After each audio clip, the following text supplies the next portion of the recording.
નમસ્કાર, હું છું જયનીત શુક્લા. આપ નિહાળી રહ્યા છો crime patrolling news, need news અને સચ ઓર સટીક ન્યૂઝ.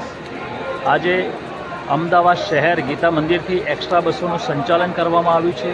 એ એક્સ્ટ્રા બસો જે રક્ષાબંધનના પર્વ નિમિત્તે અહીંથી મુસાફરોને લઈ જવામાં આવે છે, તેના માટે એક્સ્ટ્રા બસો મૂકવામાં આવી છે.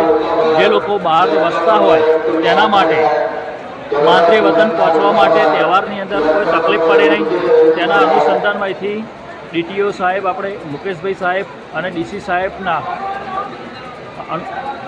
સંચાર હેઠળ અત્યારે આ બસોનું સંચાલન કરવામાં આવે છે. એમના માર્ગદર્શન હેઠળ અહીંથી જે બસો છે એ બસો અહીંથી પહોંચાડવામાં આવી રહી છે. અત્યારે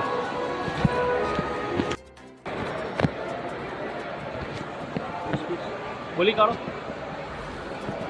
દર વર્ષની જેમ આ વર્ષે પણ ગીતા મંદિર અમદાવાદ સેન્ટ્રલ બસ સ્ટેશન ખાતે રક્ષાબંધનના તહેવાર નિમિત્તે મુસાફરો માદરે વતનમાં જાય માટે અમે 11થી એટલે કે તારીખ 23/8થી તારીખ 28/8 સુધી એક્સ્ટ્રા દાહોદ, ઝાલોદ, સંતરામપુર, સુરત તેમજ સૌરાષ્ટ્ર બાજુ જ્યાં પણ ટ્રાફિક હશે ત્યાં એક્સ્ટ્રા બસોનું અમે રોજનું આયોજન કરેલું છે. અને રોજના આયોજનમાં અમે 24/7 કાઉન્ટર ચાલુ રાખેલું છે. તેમાં કર્મચારી, અધિકારી, સુપરવાઇઝરોની ફરજો મૂકેલી છે અને બસ સ્ટેશનમાં જ્યાં જ્યાં ટ્રાફિક હશે ત્યાં વધારાની ગાડીઓ મૂકી એ ટ્રાફિક અમે ક્લિયર કરાવડાવીશું.